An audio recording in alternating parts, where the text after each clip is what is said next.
Il s'agissait clairement d'arrêter une bande de braqueurs sous pression qui venait d'empocher un gros butin et qui rentrait le mettre à l'abri à la maison. On peut dire que c'était une superbe équipe.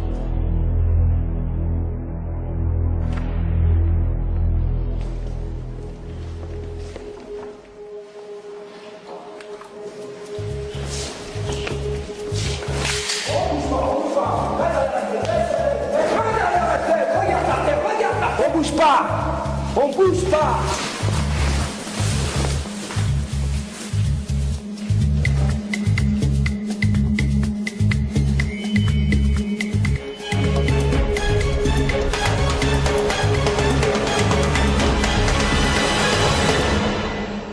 Nous avons des renseignements. Il était 9 h ce matin. Un fourgon des PTT pénètre dans la cour de la poste centrale de Strasbourg. Il transporte 8 sacs contenant les pensions, rentes et salaires de plusieurs milliers de personnes. Au total, 11 600 000 francs, soit plus d'1 milliard ancien. Le déchargement s'effectue normalement jusqu'au moment où 6 cambrioleurs interviennent et s'emparent du chargement. Sur place, quelques dizaines de minutes plus tard, les principaux témoins continuaient leur travail. La Poste a perdu 1 milliard. Le 30 juin 1971 a donc lieu le hold-up de l'hôtel des Postes de Strasbourg. Le butin est phénoménal. Pour la première fois en France, les médias vont utiliser le terme de casse du siècle. Mais pour la police, l'affaire est et restera un véritable casse-tête. Le casse de Strasbourg fait en réalité partie d'une extraordinaire série de hold-up, commis par une seule et même équipe. Un groupe d'hommes qui allait porter le braquage à un niveau jamais atteint jusque-là en France. Pour savoir qui étaient ces hommes, il faut se rendre à Lyon. Dans les années 70, Hubert Nivon a été condamné pour 2 hold-up commis sans aucune violence sur les personnes. Complètement réhabilité en 1981 par la Cour d'appel de Lyon, il a autrefois côtoyé les auteurs du casse de Strasbourg. Dans un livre paru en 2003, il revient sur ce hold-up retentissant. Alors il est bien évident que pour une équipe de casseurs à l'époque, Strasbourg c'est vraiment l'apothéose, hein. C'est le maximum qu'on puisse faire, quoi, hein. C'est l'aboutissement de toute une histoire. Parce que peu de gens ont réussi à faire une chose pareille, quoi, hein. Surtout le réaliser dans des conditions extraordinaires, parce que la préparation a été bien faite, la réalisation aussi, pas de violence, rien du tout. Le butin était important, la fuite s'est très bien passée, et en plus ils ne laissent derrière eux aucune trace, rien. Un petit peu comme si des fantômes avaient réalisé le hold-up, quoi, hein. Au début des années 80, La Traque, un téléfilm en 4 épisodes, retrace habilement le casse de Strasbourg et met en scène l'histoire de cette équipe de fantômes cambrioleurs. Aujourd'hui encore, les séquences de La Traque font référence, tant leur similitude par rapport aux faits réels est grande.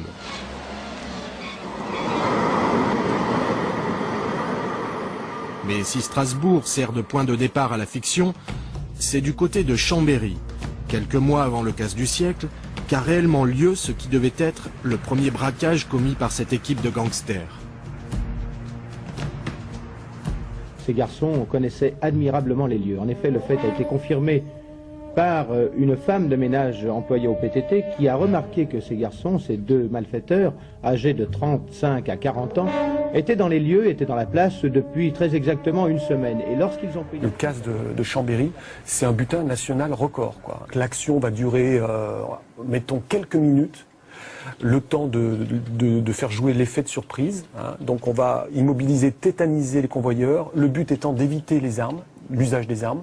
Cela dit, attention, ils sont quand même enfouraillés, ils ont un armement très lourd, mais qui est surtout là pour tétaniser, pour impressionner, pour éventuellement s'en servir si ça dégénère. Mais le but, c'est de justement faire en sorte qu'il n'y ait pas d'accrochage. Et c'est vraiment le prélude de ce qui va se passer pendant 4 ans.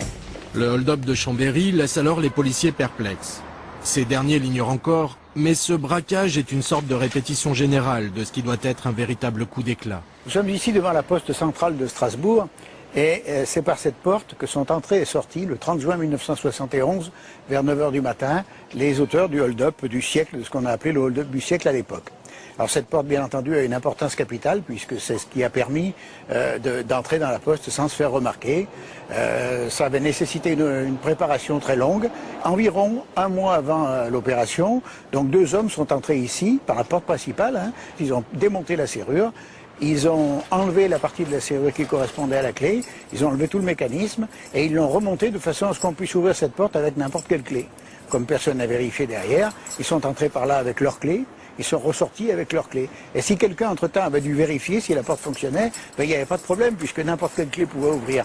Donc le directeur, le chargé de sécurité aurait pu vérifier et voir que la porte fonctionnait bien, alors qu'en fait tout le monde pouvait l'ouvrir. Voilà, donc ils avaient emprunté des outils de serrurier, tout ça, et au postier qui leur demandait ce qu'ils faisaient là, dans leur tenue, ben, ils disaient qu'ils étaient venus simplement réparer les serrures, comme le leur avait demandé la direction de la poste.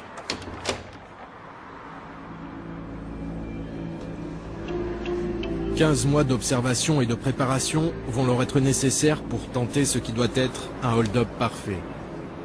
À 5 reprises au moins, 3 membres du commando vêtus de bleu de travail s'introduisent dans le bâtiment. Chaque couloir, chaque porte est ainsi repérée et testée.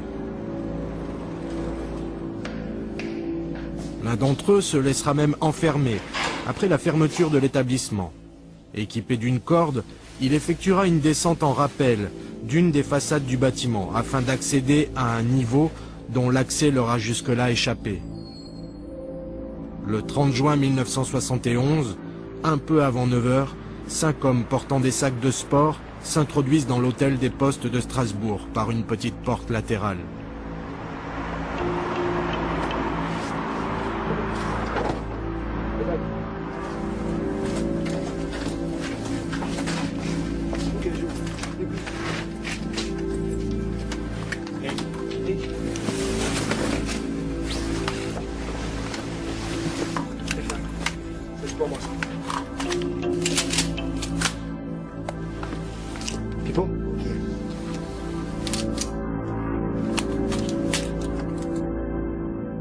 Et puis on a embarqué les sacs là-dessus. Oui. Les policiers étaient là devant avec le trésor qui était en face là. Aussi la camionnette du trésor. Puis le chargement s'est bien passé. Après on est rentré à l'intérieur, on a tout bouclé l'intérieur, on a fermé, on a arrêté le monte-charge et tout. Et puis ma foi, on est allé à l'intérieur, entièrement à l'intérieur. Afin de protéger leur fuite et de retarder d'éventuels poursuivants, un des braqueurs glisse un emballage de bonbons dans la serrure. L'équipe des cambrioleurs disparaît aussi rapidement qu'elle était apparue. Les braqueurs semblent s'être littéralement volatilisés. Jusqu'à aujourd'hui, leur fuite était restée un vrai mystère et le mode opératoire tenu secret. Ils avaient acheté un camion d'occasion, un camion-citerne. Et ce camion, ils l'ont aménagé, ils l'ont nettoyé, mis en état, etc. Et ils sont allés le garer un petit peu plus loin que Strasbourg, dans la tente, avec un chauffeur dedans. Et donc, quand les gens sont sortis de la poste, ils sont montés dans l'estafette. De l'estafette, ils ont rejoint à Plopstein 2 ID-19, dont une ambulance. De ces ID-19, ils ont rejoint le camion un petit peu plus loin. Et là, il y en a un qui a pris le volant du camion. Et les 7 autres sont montés dans la citerne. Et de là, ils sont partis. Donc, ils sont passés par Saint-Dié, dans les Vosges. Et en redescendant, en empruntant les routes du Jura, les petites routes, enfin, etc., pour rejoindre Lyon. Voilà, tout simplement. Ils sont arrivés à Lyon dans leur camion, à l'intérieur de leur camion. L'enquête s'annonce donc très difficile. Les seuls éléments dont dispose la police sont les véhicules abandonnés par les braqueurs et un paquet de bonbons Trix retrouvés dans la serrure.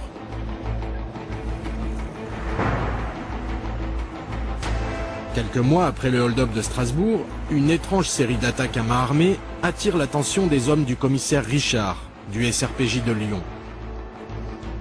On avait enregistré depuis le début 70 un nombre considérable de vols à main armée, tous effectués avec une grande détermination, un important armement, et qui à chaque fois avaient utilisé des fourgonnettes Renault, à l'époque appelées des estafettes. Le service régional de police judiciaire de Lyon était donc particulièrement sensibilisé sur toutes ces affaires, et le point d'orgue se situe en août 1971, où les gendarmes de Bourg-en-Bresse reçoivent un coup de téléphone de quelqu'un leur disant « On a pris assez de pognon comme ça, maintenant on part en vacances, mais on est obligé de laisser une estafette devant telle banque, allez la chercher parce qu'il y a des armes dedans et on ne veut pas que des enfants viennent se blesser. » une estafette sur le parking, en face de la poste. Allez-y vite, elle est bourrée d'armes. Si des gosses jouent avec, ça peut être dangereux. Qui vous êtes, monsieur? Moi, je pars en vacances, alors j'ai pas le temps. Et qu'est-ce que ça veut dire? On éclate de rire et on raccroche. Les gendarmes se rendent devant la banque en question à Bourg-en-Bresse. On découvre une estafette et alors là, c'est une véritable fourgonnette atelier comme en ont les plombiers. Sauf qu'il s'agit là de râteliers pour armes, les munitions, on a même des bombes d'air comprimé avec des produits de façon à vite réparer un pneu provisoirement s'il a été atteint pour une raison ou pour une autre et qu'il est crevé. On a des fausses moustaches, on a des fausses lunettes, des masques, et y compris évidemment la pharmacie d'urgence. Enfin bref, un ensemble d'objets que l'on ne trouvait à ce moment-là jamais. Et donc, ça a été d'abord le gang des estafettes, puisqu'on n'avait pas de nom derrière. Nous sommes certains qu'il est mort. C'est-à-dire que l'inculpation de séquestration va être modifiée par une inculpation de... C'est à ce moment-là que le juge François Renaud commence à s'intéresser à l'affaire. À cette époque, Lyon connaît des heures sombres, et les affaires judiciaires qui secouent la ville entraînent l'arrivée de nouveaux policiers au commissariat central de la rue Vauban. Georges Nicolai a alors 30 ans lorsqu'il arrive à Lyon. C'était une ambiance délétère, évidemment. Pourquoi? Parce qu'on n'avait jamais vu un tel degré de banditisme sur la ville de Lyon et sur les environs. À tel point que des journalistes étrangers, venus en reportage, avaient qualifié Lyon de capitale du crime. Donc, série de hold-up, affaires de proxénétisme, raquettes, enlèvement d'enfants. Vous aviez en face une police qui était quand même diminuée. Diminuée pourquoi? Parce qu'il y avait des affaires retentissantes dans lesquelles la police urbaine avait été impliquée, où des policiers avaient été accusés de proxénétisme. Donc on se retrouvait avec une police très affaiblie et de nouveaux cadres qui arrivaient, de nouvelles équipes de policiers qui arrivaient et qui connaissaient peu cette ambiance et ce milieu. Donc beaucoup de travail. Et c'est pourquoi, pendant un certain temps, nous avons piétiné. Le 5 février 1972, sur le parking d'un supermarché situé à Vénissieux, à l'est de Lyon, 5 hommes puissamment armés attendent, dissimulés parmi les clients. Leur idée est de braquer les convoyeurs de fonds qui s'apprêtent à transporter la recette du magasin. Ils avaient convenu d'un code entre eux, donc des codes avec l'estafette, quand ils voyaient les convoyeurs sortir du premier étage en haut. Manque de chance, un des convoyeurs était bien descendu en bas, mais l'autre était encore sur les marches. Donc il a immédiatement compris qu'il s'agissait de hold-up, en voyant le fusil du Johnny Chavel, et il a pris son arme et il a tiré sur Chavel. Voilà, donc il a tiré 5 fois avec un 9 mm, et Chavel a été touché à l'épaule, la balle a traversé, et donc pour se sortir d'affaire, Chavel a tiré 3 fois avec son fusil à pompe, et il a tiré en l'air, parce que s'il avait voulu toucher le convoyeur, il aurait pu le faire très facilement, hein, il était à 5-6 mètres de lui.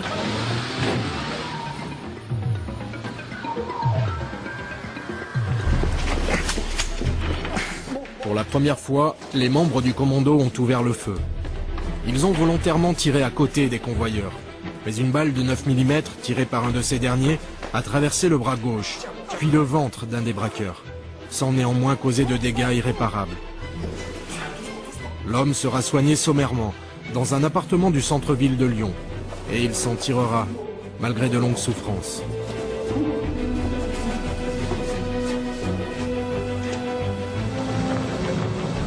Le lendemain du casse de Carrefour Vénissieux, qui a rapporté à ses auteurs la somme de 1,7 million de francs, un événement décisif va se produire, pourtant d'apparence anodine. La scène se déroule en banlieue de Lyon, dans une zone isolée. Une estafette, suivie d'un coupé BMW, stationne sur le bord d'un chemin. 3 hommes discutent, quand soudain, une patrouille de police, intriguée par la présence des véhicules et des hommes, décide d'effectuer un contrôle. Les occupants de l'estafette ont à peine le temps de partir, mais un 3e homme reste sur place. Les policiers ne le savent pas encore, mais ils ont devant eux quelques-uns des braqueurs de Vénissieux, venus là se débarrasser de l'estafette ayant servi au hold-up. Les policiers contrôlent l'individu qui est en règle, mais notent toutefois son nom. Tiens, je me note ça dans un coin, tu me contrôles et tu me notes Edmond Vidal, Edmond. Les semaines passent. L'enquête piétine, faute d'indices. Quand soudain, une affaire tout à fait inattendue va mettre les policiers sur les traces du gang. Un petit truand se faisant passer pour quelqu'un d'autre essaie de négocier avec nous une affaire importante de drogue dans l'espoir de percevoir la prime qui allait toujours avec grâce à l'administration des douanes. Et j'arrive à convaincre cet individu que c'était tout simplement un escroc, et comme je n'étais pas particulièrement content, il a le choix, mais un choix extrêmement rapide, entre le fait d'être poursuivi et condamné, ou de me donner des renseignements importants sur une affaire, alors que moi je viens d'arriver à Lyon. Et cet individu, extrêmement troublé, finit par me dire « L'affaire du carrefour de Fénicieux, ça vous intéresse ?» Et je lui réponds évidemment que oui, ça m'intéresse. Et à ce moment-là, il me dit « C'est pas grand-chose, je sais vraiment pas grand-chose, mais celui qui a fait ça, c'est Momon. » Et je dis « Momon, c'est qui Momon ?» Eh bien, me dit-il, c'est Momon le Ferrailleur. Et je dis « Il n'était pas tout seul. » Il dit « Je ne connais que le surnom d'un de ceux qui l'accompagnaient, c'est un nommé Pipo. » Les noms qui ont été balancés nous ont surpris parce que c'est pratiquement la première fois. Mais enfin, Momon avait déjà été impliqué dans des affaires dans le centre de Lyon. Il avait commis quelques petits larcins. Il était peu connu, mais on ne pensait jamais qu'il avait une telle envergure et qu'il allait reconstituer une équipe capable de telles exactions. Et on constate en particulier qu'ils font preuve de la plus grande prudence pour se rencontrer. Mais on constate aussi qu'ils ont certains itinéraires. Nous avons découvert un jour qu'ils allaient en direction de l'église de Tassin-la-Nuit-Lune, et juste auprès de l'église, vous avez un square, et là, deux personnes sont assises, bien tranquilles, un homme d'un certain âge, qu'on ne connaît pas a priori, qui discute avec Momon Vidal. On les laisse partir, on suit la personne inconnue, et nous identifions Joanny Chavel, bien connu de la justice, et qui se tenait tranquille depuis quelques années, qui était adjudant en Algérie, chef de commando, et par conséquent, on loge, comme on dit, Joanny Chavel. Et on va continuer à poursuivre nos investigations jusqu'au moment où nous allons établir un certain nombre de membres de ce groupe, d'environ 6 personnes qui se voient sans arrêt et qui surtout disparaissent brutalement pour 48 heures. On n'entend parler de rien, il n'y a pas de hold-up. Et on revoit leur voiture revenir, souvent pleine de boue, et on se demande bien qu'est-ce qu'ils peuvent faire. Une nouvelle équipe de gangsters est en train de se dessiner aux yeux des enquêteurs. Si les profils paraissent nouveaux, le gang trouve pourtant son origine auprès de 2 personnes bien connues des services de police de l'époque. Ce sont des personnages à la très forte personnalité. Le plus ancien d'entre eux, c'est un gars qui s'appelle Pierre Pourrat, qu'on appelle le docteur en raison de sa prestance, en raison aussi de sa manière de calculer les choses. Donc Pierre Pourrat va commencer une carrière de braqueur, de voleur, surtout de cambrioleur très rusé, et peu à peu va s'intégrer au milieu lyonnais des années 60. Il va travailler un temps avec un gars qui s'appelle Pierre Raymond, qui est un gars du milieu assez violent, assez dur. Il va s'en séparer parce que le gars est trop violent à son goût, mais disons que Pierre Pourrat va faire ses armes dans ce contexte-là. Deuxième personnage important en prélude de l'histoire du gang des Lyonnais, c'est Joanny Chavel, dit Gros Jeannot. Et Chavel, lui, est originaire d'un milieu agricole en ce qui le concerne. Il va naître dans la région de Villefranche-sur-Saône et le jour des fameuses classes de Villefranche, les vagues, le jour de ses 20 ans, il va décider de s'embarquer pour une carrière militaire pour la guerre d'Algérie. Pour développer cette activité de braquage, les Pourras, les Chabel vont recruter, et ils vont recruter des jeunes, notamment des jeunes qui montent, et un certain Edmond Vidal. Voilà. Edmond Vidal qui est tombé en prison pour des broutilles, qui a fait des connaissances très solides en prison, notamment Jean-Pierre Grandeboeuf, Christo, qui va être son ami pour la vie. Et donc, sorti de prison, Vidal va être un petit peu comme ça, entre deux trajectoires, et il va être recruté dans ce cadre-là.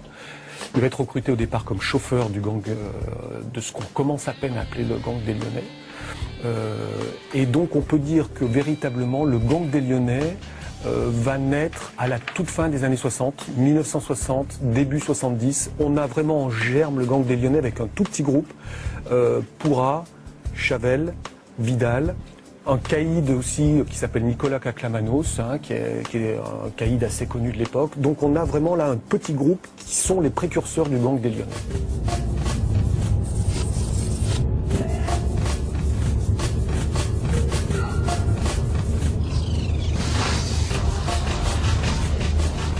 Il était pratiquement impossible d'exercer des filatures sur eux parce qu'ils avaient d'abord des voitures surpuissantes, beaucoup plus puissantes que les nôtres, qu'ils étaient super méfiants.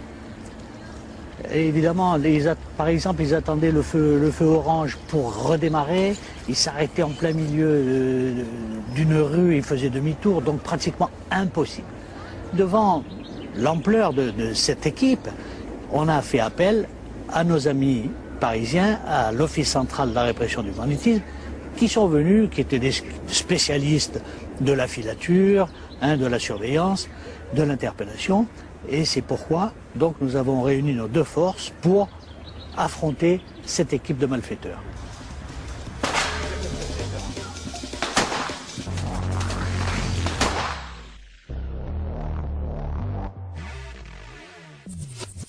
On a mis tous les moyens. C'était l'époque des premiers micros.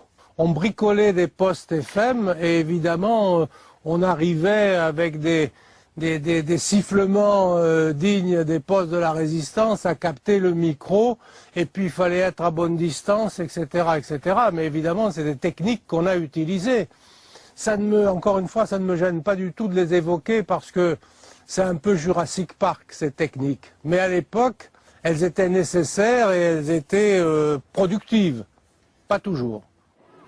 Début 1972, 2 événements consécutifs viennent bouleverser l'enquête. Le 5 avril, les policiers lyonnais sont contactés par leurs collègues de Strasbourg. D'après un de leurs indicateurs, le casse de l'hôtel central des Postes a été effectué par une équipe de Lyonnais. Fin juillet, c'est au tour d'un autre informateur, lyonnais celui-ci, de parler. Ce sont bien des Lyonnais qui ont fait Strasbourg. Pour étayer ses dires, l'indique précise qu'ils ont alors mangé des sucreries trouvées dans une estafette ayant servi au hold-up. Il donne même la marque des bonbons, des Tritz, les mêmes que ceux retrouvés dans la serrure de la poste de Strasbourg. La nouvelle fait l'effet d'une bombe. Ce détail, connu des seuls policiers, leur confirme l'implication de l'équipe qu'ils sont en train de pister. Ils pensaient tenir les auteurs du casse du carrefour Vénitieux, ils tiennent maintenant les auteurs du casse du siècle. Mais les enquêteurs sont encore loin d'imaginer l'ampleur de l'activité de cette équipe, qu'ils appellent désormais le gang des Lyonnais. La surveillance se resserre encore. Les écoutes, les photos, les filatures conduisent les policiers à identifier tous les membres du gang. Mais une chose attire leur attention. Tous sont pratiquement inconnus des services de police et tous sont issus d'une petite ville en banlieue de Lyon, Dessines. C'est une ville qui a une particularité qui va croître sur une industrie, sur ce qu'on appelle l'industrie de la soie. C'est-à-dire que Lyon est très connu pour la fabrication du tissu de la soie, mais avec des méthodes ancestrales, les cocons, etc. Et à l'époque des années 60, il va y avoir une mutation industrielle de la soie avec des méthodes, des teintures, des méthodes chimiques qui font que des industries, des usines vont se développer. progressivement vont arriver des populations d'origine arménienne. Il y a des Grecs aussi qui vont emprunter ces mêmes chemins de l'immigration et une communauté gitane aussi assez forte. Et dans les années 50, l'abbé Pierre va créer une cité d'urgence, c'est-à-dire des petits chalets d'hébergement qui vont donner lieu à ce qu'on appelle à Dessines le terrain, c'est-à-dire un camp de gitans qui va devenir assez important. Et tous les enfants de cette génération-là vont partager les bancs de l'école qu'on appelle l'école de la soie. Et tous les membres du gang de Lyonnais vont être à la même école, à l'école de la soie à Dessines. L'amitié, les amitiés qui vont se lier à cette époque-là vont être des amitiés indéfectibles. Ça va être, ils vont être soudés comme les doigts de la main. Ensuite, quand certains d'entre eux vont rentrer dans le banditisme, et ben cette amitié-là, elle va être inoxydable.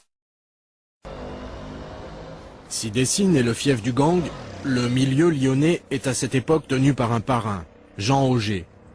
Personnage énigmatique, à l'élégance trompeuse, Auger est à la croisée de deux univers, le grand banditisme sur lequel il règne d'une main de fer et les affaires politiques dans lesquelles il s'implique, comme représentant local du SAC, le service d'action civique. En tant que parrain, Auger a jusqu'alors prélevé une sorte de dîme sur les butins des hommes de Dessines. Mais au début de l'année 1973, prétextant des problèmes d'argent, il sollicite un prêt de 500 000 francs auprès du gang, qu'il s'engage à rembourser sous 8 jours.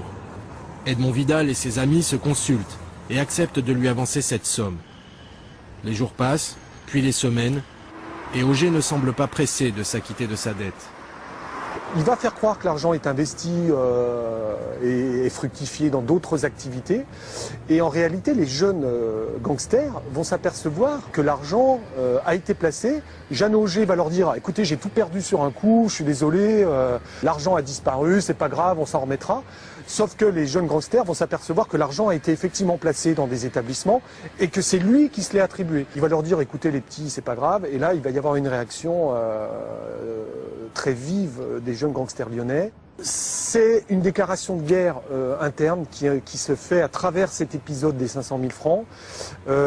C'est le parrain qui croit son pouvoir absolu et éternel. Et c'est des jeunes qui ont envie d'avoir leur place au soleil et qui n'acceptent pas ces méthodes-là, qui n'acceptent plus ces méthodes-là, qui n'ont pas du tout la culture du mélange politique. Auger appartient au SAC, fait des financements occultes. Et c'est pas du tout la culture des gars de Dessines. Donc là, il va y avoir un conflit de génération très très dur, très très fort, qui va finir par éclater ici dans cette rue.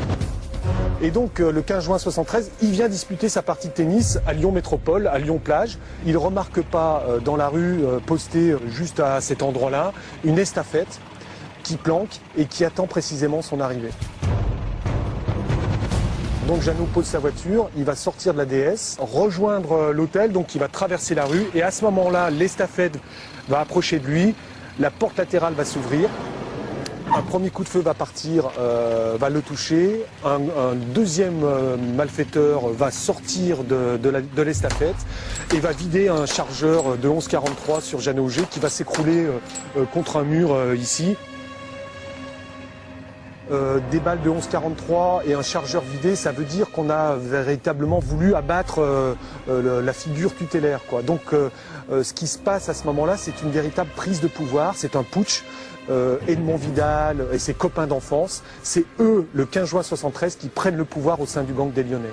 Auger avait sous-estimé les hommes du gang des Lyonnais, notamment ce gitan de Dessines, qui n'était autrefois qu'un simple chauffeur et qui est maintenant devenu leur chef, Edmond Vidal. La mort d'Auger bouleverse les codes du milieu lyonnais et déclenche des règlements de compte en série. Dans les 2 ans qui suivent, près de 30 personnes disparaissent de manière violente. C'est aussi le moment pour les membres du gang d'investir les énormes sommes d'argent qu'ils ont amassées. Alors que la plupart d'entre eux le font de manière discrète, afin de ne pas attirer les soupçons, l'un d'entre eux, Johanny Chavel, achète le château de Fléchère, immense propriété dans laquelle il donne de fastueuses réceptions. Faut être complètement idiot quand on est gangster et qu'on gagne son argent illégalement pour s'acheter le château de la Fléchère.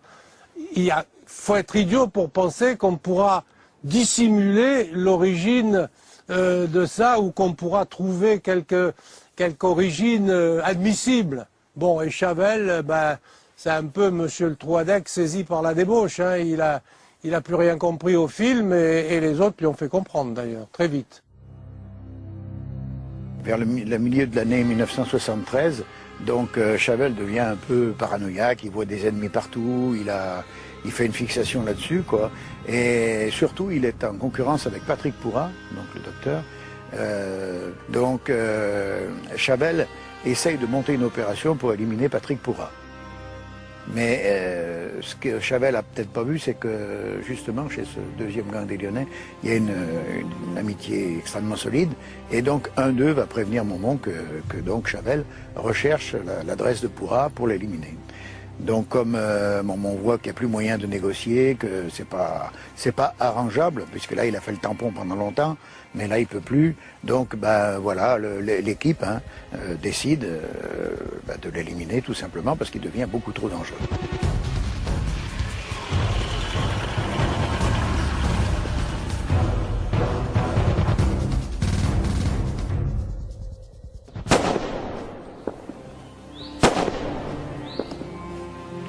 Ça a été très difficile à prendre comme décision, parce que Chavel, c'était quand même un des moteurs, donc c'était un des fondateurs du groupe.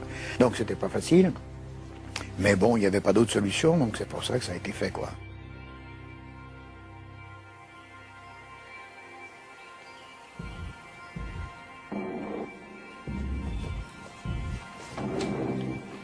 Privé de celui qui était un de ses pères fondateurs, le gang n'en est pas moins affaibli.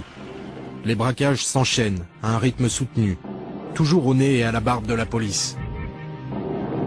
Le juge s'interrogeait parce que ces gens-là, on ne pouvait pas les prendre sur le fait et il comprenait ce que je lui disais, qu'on ne pourrait les avoir pratiquement qu'en flag. Et pour les avoir en flag, je lui ai dit, écoutez, monsieur le juge, on leur a tendu un traquenard. Et ce traquenard, c'était le centre de tri de Grenoble. En faisant passer l'information par le milieu grenoblois, les hommes du commissaire Richard s'arrangent pour qu'une affaire soit portée à la connaissance du gang. Le centre de tri postal de la ville, cible facile, contiendrait 5 milliards de francs lorsque les pensions y sont centralisées à chaque fin de mois. Et les policiers ont tout fait pour que le poisson morde à l'appât. On va donc à Grenoble et on décide le soir d'aller devant le centre de tri pour voir la faisabilité et surtout de savoir comment nous, on pouvait les intercepter avant qu'ils fassent leur coup. Nous partons, je conduisais et tout d'un coup je leur dis « Planquez-vous, planquez-vous » Alors le gars, « Planquez-vous » je leur dis. Alors tout le monde s'accroupit dans la voiture. Je dis, nom de Dieu, il y a la voiture de Pourrat, elle est à droite, DS23, numéro 5113 Y69. Pendant plus de 20 minutes, le commissaire Richard et ses hommes observent 3 membres du gang des Lyonnais en plein repérage. C'est Momon Vidal en personne qui inspecte minutieusement le bâtiment de la poste. Les policiers exultent. Le piège semble fonctionner. On est resté pendant plus de 15 jours, presque 3 semaines, toutes les nuits, à une quinzaine, lourdement armés, en train d'attendre qu'ils fassent ce braquage. Et pendant que nous étions là-bas à nous geler parce qu'il faisait jusqu'à -10, et bien pendant ce temps-là, ils faisaient des affaires et de Nantes et d'Angers. C'est la méfiance d'Edmond Vidal qui permet au gang d'échapper ici à une arrestation certaine. Momon n'a pas senti le coup. Pour la première fois, l'affaire était apportée par une personne extérieure au gang. L'opération est un échec total pour la police. Les enquêteurs décident donc de passer la vitesse supérieure. Le commissaire Pellegrini et son équipe, accompagnés d'un homme du renseignement spécialisé dans la prise de vue, font ce qu'on appelle dans le jargon policier une fontaine. Ils s'introduisent illégalement chez Momon Vidal. Évidemment que c'était illégal. Le code pénal interdit de rentrer chez les gens. Ceci étant, c'était des gangsters très habiles, sur lesquels on n'avait pas de prise, et dont il fallait à tout prix connaître les intentions. Après, ce sont des décisions individuelles, ce n'est pas une méthode de travail de la police, il faut oublier ça. C'est ce jour-là, à cet instant précis, parce qu'on avait vraiment besoin de ça, qu'on a décidé de rentrer dans l'appartement de Momon Vidal pour faire, allez, une perquisition anticipée. Et donc, on y a trouvé ce qu'on cherchait, c'est-à-dire des cartes avec des itinéraires des itinéraires à partir de lieux susceptibles d'être des lieux de hold-up, des itinéraires avec des carnets comme sur les rallyes automobiles, tourner à droite à tel endroit, tourner à gauche, aller tout droit, faire ci, faire ça. Et donc, quelque part, nous avons été complètement confortés, si nous en avions besoin, dans l'opinion que ces gens-là étaient bien notre objectif et que c'était un objectif, j'allais dire, difficile.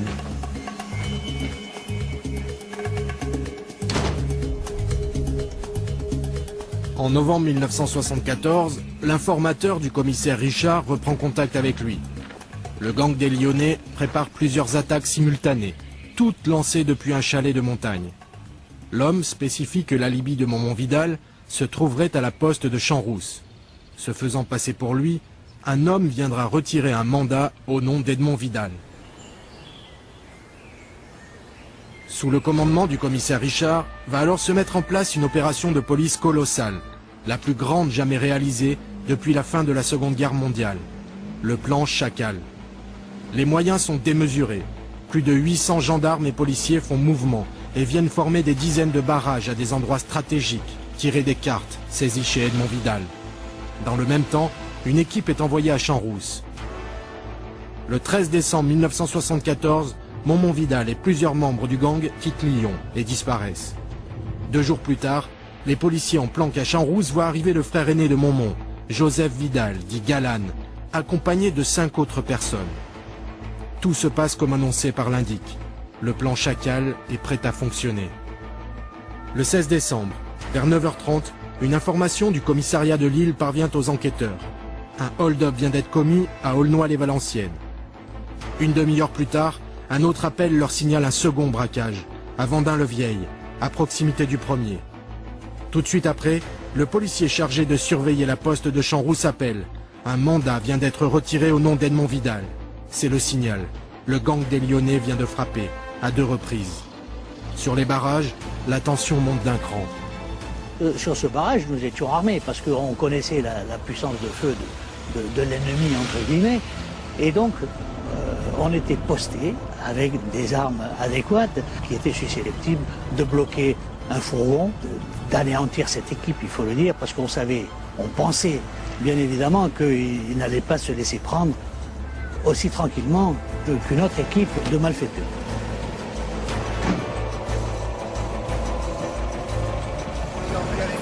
Mais une fois encore, le gang échappe à la police et rentre sur Lyon sans encombre.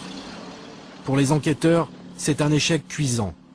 Et une fois encore, c'est la méfiance de Momont-Vidal qui sauve l'équipe.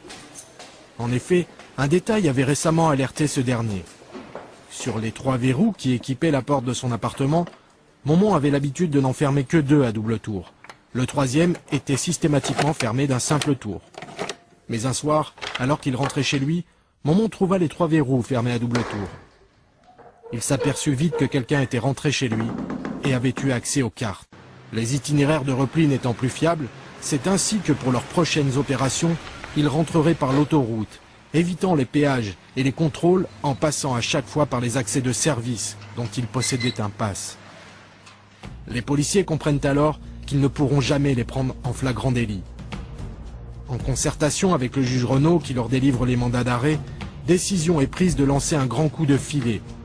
Le 18 décembre 1974 au matin, c'est le commissaire Pellegrini qui est désigné pour arrêter Momont-Vidal. C'est beaucoup moins spectaculaire que ce qu'on croit. Momont-Vidal, il sort de son domicile, il s'attend absolument pas à trouver la police, mais il m'avait l'air assez endormi. Et quand il se retrouve avec 3 bonshommes aux mines patibulaires qui lui braquent avec un revolver, ben, il lève les bras. Après, il pose une question, il dit « Qu'est-ce que vous me voulez ?» Ça, c'est une autre paire de manches. Alors, dès que l'arrestation a été effectuée, bien évidemment, il faut commencer à préparer les perquisitions. Donc, on effectue les perquisitions chez tous les membres de l'équipe. Et lorsqu'on va chez le nommé Christo Gandebeuf, on effectue une fouille minutieuse de son appartement et on ne découvre pas grand-chose, pas d'armes, pas d'éléments importants. Sinon que dans un de ces costume, dans la poche de l'un d'eux, on découvre une quittance d'électricité à un nom dont on ignorait l'existence jusqu'à ce jour, mais qui indiquait une adresse qui était effectivement rue Sainte-Marie des Terreaux au numéro 5.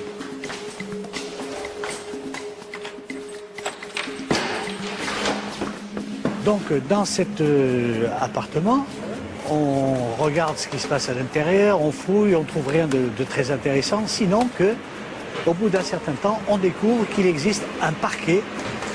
Et lorsqu'on décèle les lames de ce parquet, qu'on y découvre des armes de poing, des fusils mitrailleurs, des pistolets à pompe.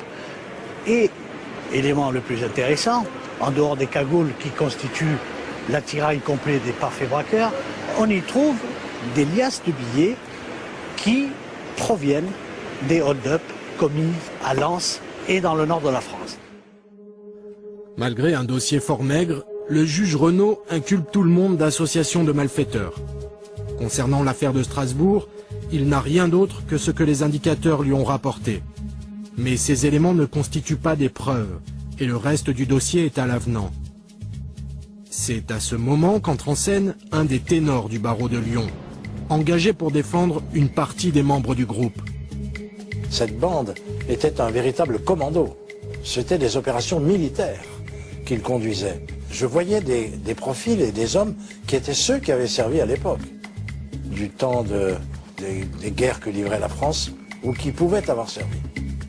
Comme à son habitude, le juge Renaud jette tout le monde en prison, y compris les compagnes, parfois même les mères des membres du gang. Il va décider de faire craquer les accusés en incarcérant leurs femmes. C'est une erreur stratégique. D'une certaine manière, je pense que les gens sont plus à même de parler quand les leurs sont à l'abri, contrairement à ce qu'on croit. Il va faire le contraire. Et on dira plus tard que s'il a été abattu, c'est parce qu'il avait usé de cette mesure de rétorsion. Je n'ai jamais cru à cette thèse. Mais enfin, c'était tendu, voilà, tendu.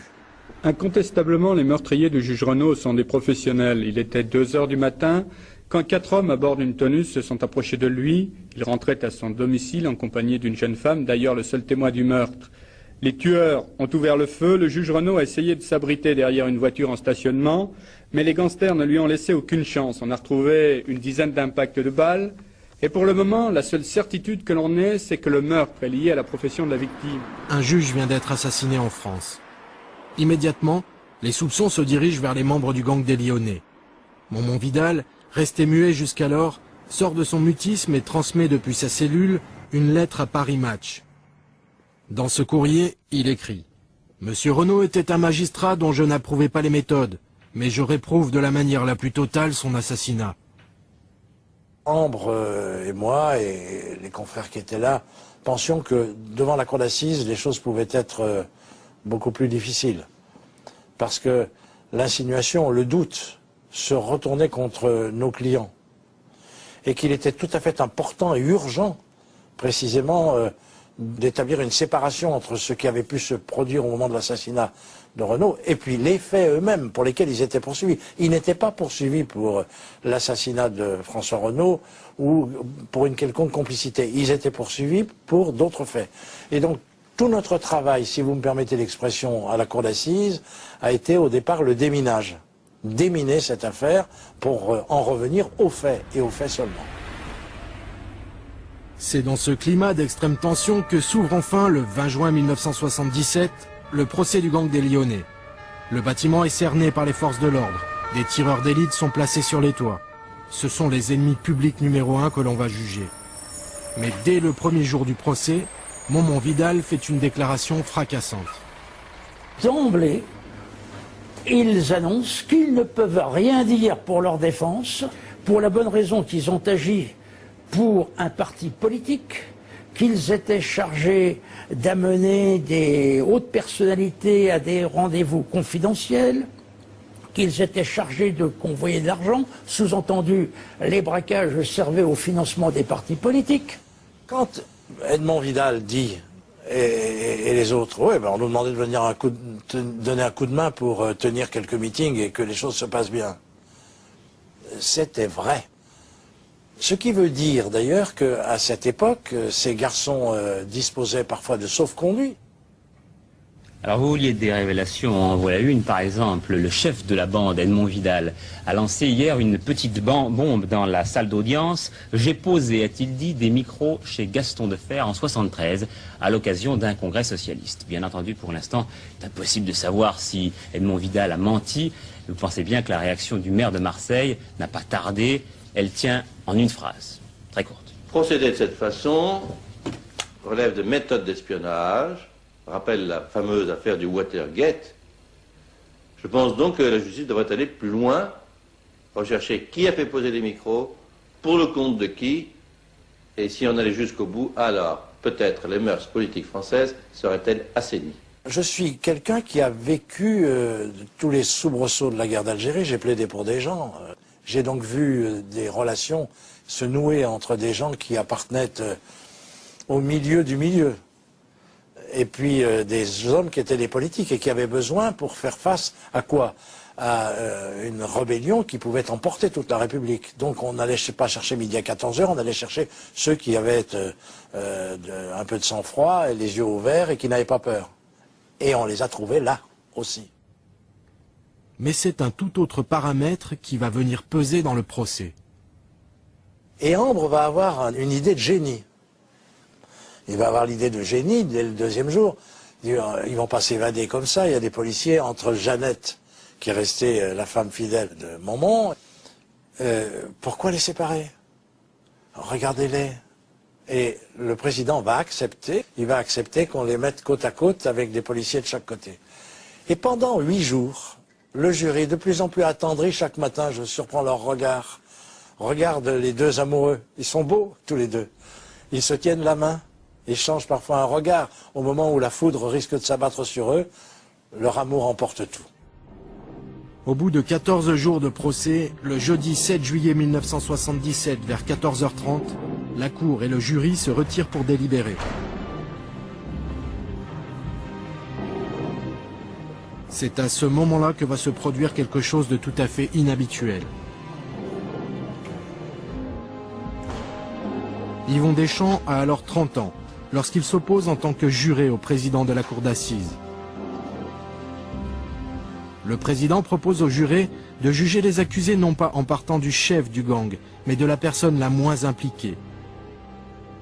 Il propose ainsi une peine de 15 années d'emprisonnement pour Jean-Pierre Gandebeuf, dit Christo. On se demandait où ça allait s'arrêter pour les autres. Nous sommes en 77, la peine de mort existe toujours.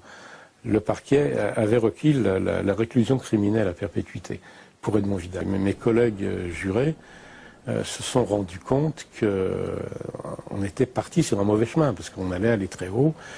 Et moi, c'était sans doute un des défauts de l'ancien 68ard que j'ai été quelques années auparavant, qui faisait que je ne pouvais pas m'empêcher d'avoir un regard relativement de sympathie sur ces gens-là. Ils servent d'auxiliaires de basse police avec le sac, etc.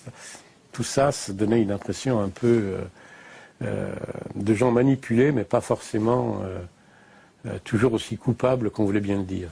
Et quand vient le moment de déterminer la culpabilité ou la peine qu'il convenait d'infliger à Edmond Vidal, c'est 10 ans.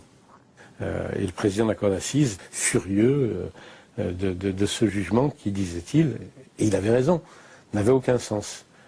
On était à la 12e heure du délibéré. Là. Je lui ai proposé qu'on recommence tout en adoptant une autre méthode. On part d'Edmond Vidal et puis il n'a pas voulu. Et il a fallu annoncer tout cela. C'était du délire dans la salle. Les peines prononcées sont tellement faibles au regard de tous les faits évoqués dans l'acte d'accusation qu'au moment du prononcé, on va assister à ce truc absolument invraisemblable. Toute la salle applaudit, à tout rompre. Et à ce moment-là, on voit un président des assises et un avocat général, la bouche ouverte, non, revenant pas. La police attribua à cette équipe plus de 35 hold-up. En réalité, la vérité dépasse de loin ce nombre. Plus de 4 années d'investigation auront été nécessaires aux enquêteurs avant de mettre la main sur le gang des Lyonnais. 2 années de procédure et un procès mouvementé pour parvenir à juger ces hommes qui ne sont désormais plus les ennemis numéro 1, mais de véritables symboles. Momon Vidal, enfin psychologue, l'a bien compris. Comme l'a si bien écrit Hubert Nivon, il est en ce jour mémorable l'incarnation du peuple gitan qu'il aime tant, le vengeur des misères et des vexations passées. Ma longue expérience, après maintenant plus de 50 années de cours d'assises et de tribunaux, ceux-là, je ne les ai jamais rencontrés ni avant ni après. Ils sont uniques. Je crois qu'ils font partie d'une certaine histoire. J'ai du respect pour eux, leurs successeurs. Voilà, c'est ce que je veux dire. Cela dit, ils ne recommandent pas de faire ce qu'ils ont fait. Et je vais dire pourquoi. D'abord parce que c'est pas bien, et surtout parce que les autres ne le feraient pas aussi bien.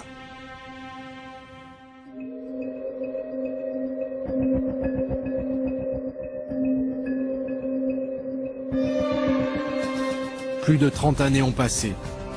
La plupart des acteurs de cette épopée ont aujourd'hui disparu. Certains de manière violente. Mais leur histoire fait désormais partie de la mémoire lyonnaise.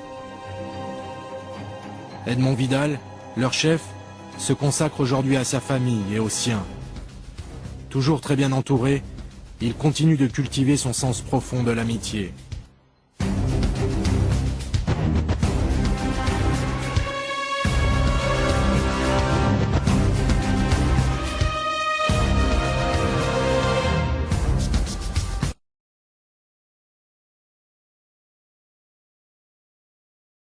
Today I'm going to show you something new.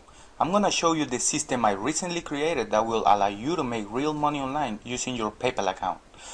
I'm going to show you in this video that I can make at least $200 in the first 3 days without spending a single penny.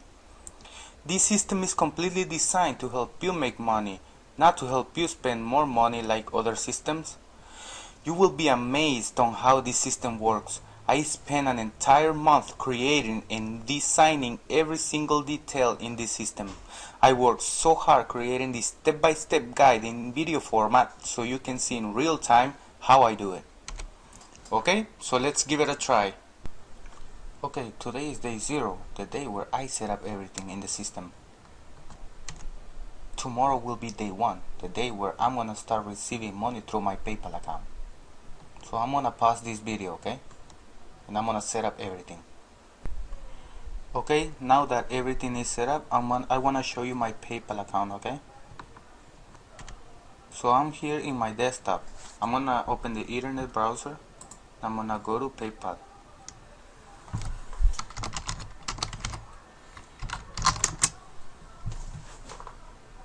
Okay, as you can see in real time, I'm gonna show you my PayPal account. You should say 0 because that's why I made this system. So I took all the money that I had in my PayPal account, so that way I can show you how much money I can make with my system. Okay, as you can see in real time,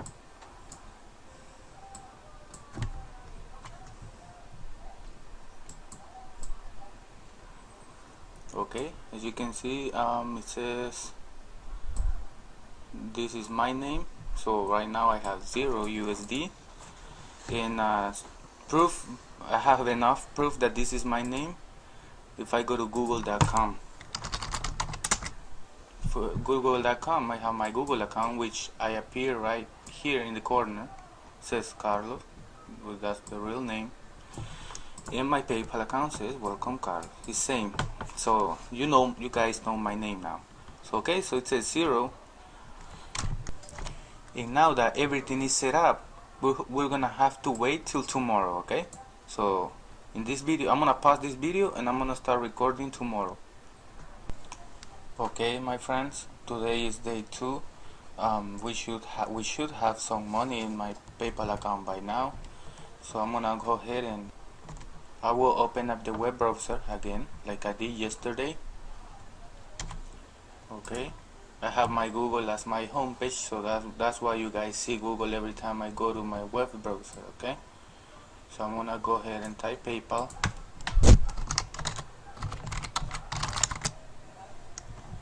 we will go to paypal.com again and sign up and see our how much money we do have in my PayPal account. Okay,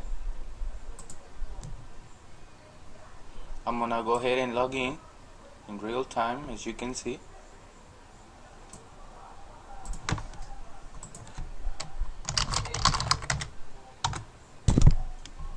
We should have now, I don't know, I can't tell you how much exactly because this system gives you money like in different ways.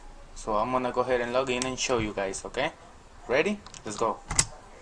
As you guys can see in real time, and this is the good part of the system. Oh guys, well, you guys should try it. I mean, this system is, I really spend a lot of time creating this system for you guys. So this is the, wow, this is the total, $47.35. Okay, in the day, I accidentally made, like in this video says day 2, but actually it's day 1. Sorry guys. Okay, this should be the day 1 because yesterday I set up everything. So this is day 1. I'm gonna pause this video again and I'm gonna show you tomorrow, okay, in the day 2. So see you guys later. Okay guys, today is actually day 2. I'm gonna show you real quick my PayPal account. So I'm gonna go ahead and go to PayPal real quick because I don't have much time this day, so sorry guys. I'm gonna show you real quick. I have a lot of things to do. So I'm gonna go ahead and go to my PayPal account. Okay, well actually you guys can see my email account, so I'm not gonna cover it. Okay, but you guys can't see my password, so okay, so let's go and see how much money we got.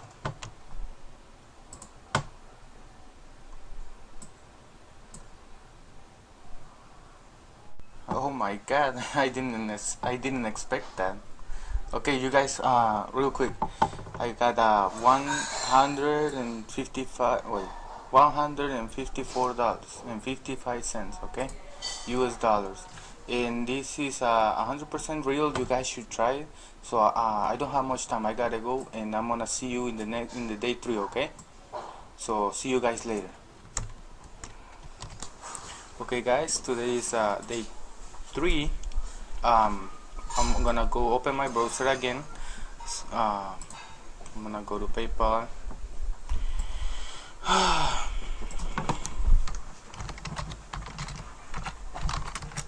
PayPal.com. So you guys see my email address. If anybody has any questions, just email me at this email. It's on this website too. So okay, so I'm gonna go ahead and log in. And let's see how much money we got.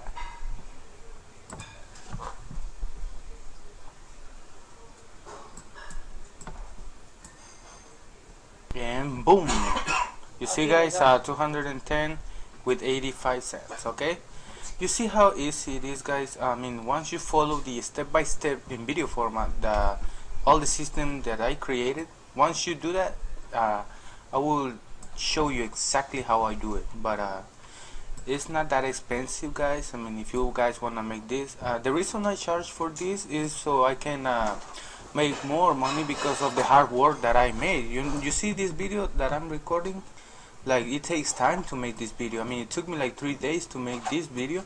So I hope you guys recognize this, and I hope you guys like this video. And it's not that expensive. It's only $4, which is nothing. And this is not buy and sell. I mean, this is way different than PayPal Booster.